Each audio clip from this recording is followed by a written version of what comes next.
大家好，我是小汤。现在我们的蜂场又要搬家了。我们的蜂场现在是在这边山上采那个野山花，然后你们看这边树上的这个就是栾树，上面已经红了。这个栾树花开花是黄色，红色的就是结的果实、结的果子这些。现在花谢了，我们蜂场也要搬家了。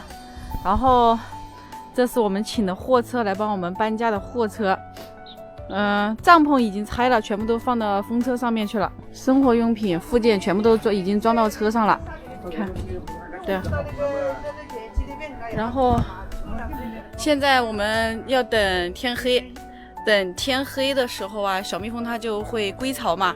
等小蜜蜂归巢了之后，我们就开始跳蜂箱。现在我们在这里都休息一下，歇一会儿。现在马上开始挑蜂箱，然后我们去把小蜜蜂打一遍，再打第二遍。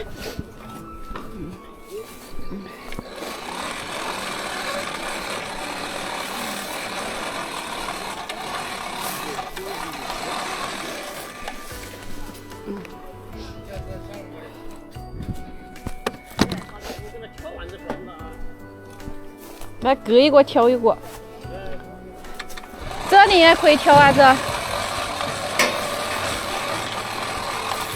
然后他们正在挑，然后我们就喷烟子打，然后把蜜蜂赶进去。哎呀，哎，没火了，来加点火。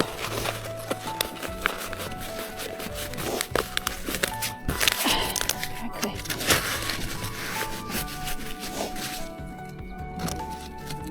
哎呀，好大的水！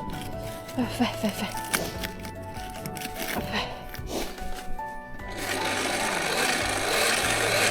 红叶，天空上对对排真好，江水长，秋草黄，草原上琴声忧伤。红叶向南方，飞过芦苇荡。天苍茫，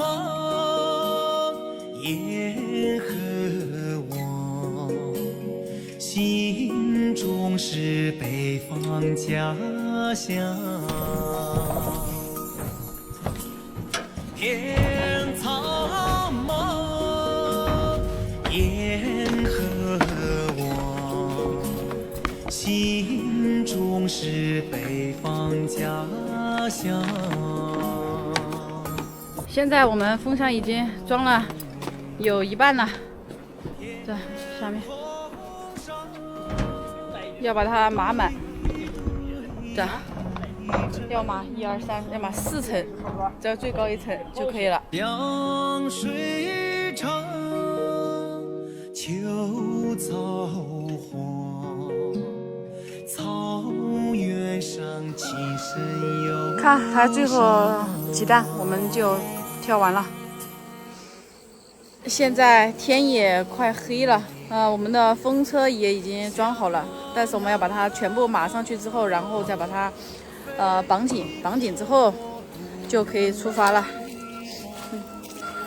这就是我们养蜂人每一次搬家都是这样，所有的蜂箱全部挑到车上，然后呢，再到目的地了之后再卸下来。这也是为什么就是我们的蜂蜜每采完一个花期的蜂蜜啊，我们要把它拖回老家保存的原因，就是因为我们只有过年的时候才会回到我们的老家湖北荆门，其他的时候都在外面不停的赶花期。然后呢，每一次搬家都是这样，人力挑运上下，是特别大的劳动力，尤其是夏天温度高的时候更危险。所以呢，我们不可能带着这些蜂蜜这样搬家转场，所以每一站采完之后，我们就把蜂蜜拖回老家保存和发货了。我们轻装上阵，只带蜜蜂和我们必要的行李，其他的能不带就不带，因为要不停的赶花期，我们一年要赶很多花期。看前这一整个风车，后面全部是风箱，前面这一小块位置是我们的帐篷、行李、电视柜、摩托车，全部都挤在这一小块的位置里面，就是为了我们能尽可能多的来装蜂箱、装小蜜蜂，所以我们的行李那些都特别少。好了，现在我们风车已经完全收好了，风箱也已经绑好了，然后这边地上都空了，然后我们现在就准备出发了。师傅先把车开出去。养蜂人追花采蜜，一年四季都在路上，就期待有一个好的收成，那样我们所有辛苦的付出都还算是有回报。同时也祝大家一路顺风，事事如意，事事顺心。